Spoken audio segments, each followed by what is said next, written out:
నుంచి కొనుక్కోండి. ఎలాగంటే ఫస్ట్ ఒక ఇట్లా నూనె డబ్బా లాంటిది ఒకటి తీసుకోండి.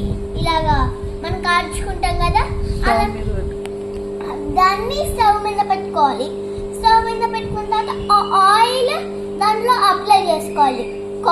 ఆఫ్ అప్పుడు వేసుకున్న తర్వాత ఆ స్టవ్ ఆన్ చేయాలి.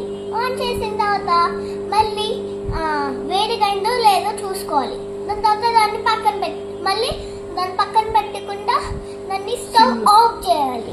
సిమ్లో ఆఫ్ చేయాలి, సిమ్లో పెట్టాలి, లేకపోతే ఆఫ్ చేయాలి. అప్పుడు మళ్ళీ పొటాటో తీసుకోవాలి. 2 పొటాటోస్ మనకి ఎన్ని కావాలో చిప్స్ అన్ని తీసుకోవాలి. అప్పుడు 2 కావాలంటే 2 పొటాటో తీసుకోండి. దాని తర్వాత దాని పీల్ అంతా తీసేయండి. దాని తర్వాత కట్ చేయండి చిన్న చిన్న ముక్కల్లాగా.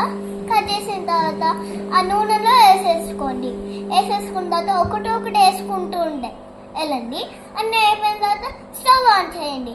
అప్పుడు ఇట్లా ఒకటి దోశ వేస్తాం కదా, దాన్ని ఇట్లా స్పూన్ ఉంటుంది కదా, దాన్ని తిప్పుతూ ఉండండి కొన్నిసార్లు.